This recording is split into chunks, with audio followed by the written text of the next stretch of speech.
continuing from the prior two tutorials. Convert to unit set and customizing a unit set. The data portal should have the contents in units as shown, and the custom unit set named US Test Lab should be loaded. Activate the Analysis panel and then choose the menu options Channel Functions. Convert to unit set. In the data portal, within the channel group example, select the channel speed, RPM, torque, and power.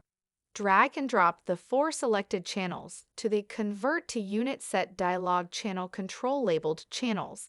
Make sure the checkbox Calculate only if DIAdem can identify all units is checked.